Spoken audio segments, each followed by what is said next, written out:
Rahim, dear student, today our topic is modern period. Look at page number 3.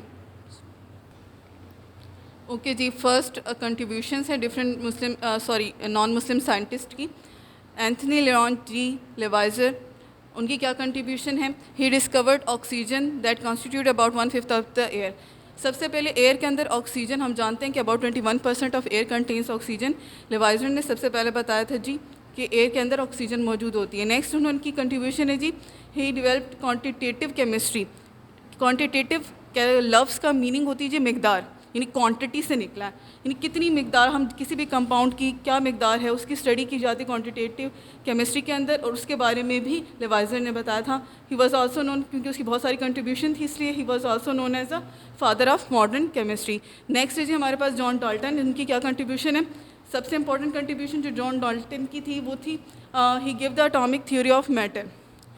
उन्होंने atom, हम जानते हैं what is atom, atom atomic theory दी थी. उन्होंने कहा था कि एलिमेंट जो होते हैं वो स्मॉल इनडिस्ट्रक्टिबल इंडिवाइजिबल आप कह लें पार्टिकल से बनते हैं जिन्हें कहा जाता है एटम. ये थ्योरी उन्होंने दी थी. इसके अलावा उन्होंने बताया था जी idea of atoms and molecules के बारे में बताया था.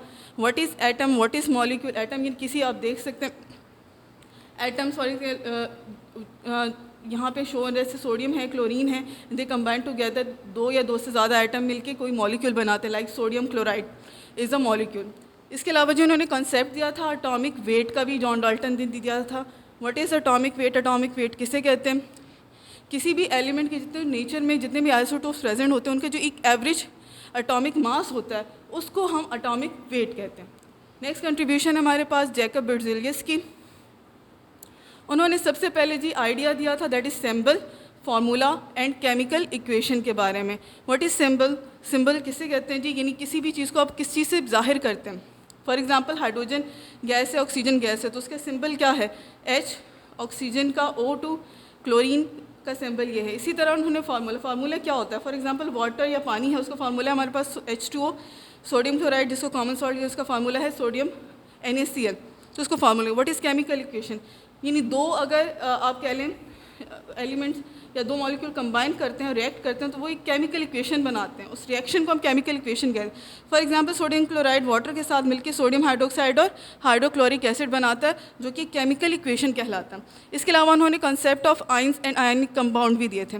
आइंस क्या, कोई भी चार्ज पार्टिकल आइंस कहते हैं. फॉर एग्जाम्पल हाइड्रोजन के ऊपर पॉजिटिव चार्ज होता है, क्लोरीन के ऊपर नेगेटिव चार्ज है, ठीक है, या सोडियम क्लोराइड उसमें से सोडियम जो है आयनिक कंपाउंड जिसके ऊपर पॉजिटिव चार्ज है, क्लोरीन के ऊपर नेगेटिव चार्ज है. तो आइंस और आयनिक कंपाउंड का जो कंसेप्ट है वो भी इन्होंने दिया था. ही was also inventor of real filter paper. जो फिल्टर पेपर एक सॉफ्ट मटेरियल, कागज़ की तरह का मटेरियल होता है जिसे हम फिल्ट्रेशन के प्रोसेस में इस्तेमाल करते हैं, वो भी इन्होंने बनाया था सबसे पहले. इसके अलावा जी John Mendeleev, he enhance the working of बेrzelius ने जो काम किया था उसको मज़ीद उस पर वर्कआउट किया था या मज़ीद उसको इन्हेंस किया था, उसकी वर्किंग को. उन्होंने पीरियोडिक अरेंजमेंट दी थी.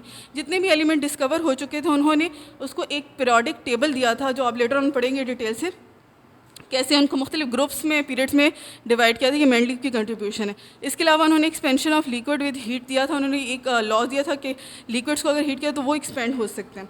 नेक्स्ट इज आर्नीनियस की कंट्रीब्यूशन क्या है? He give the laws of electrolysis. Electrolysis का लॉ दिया था.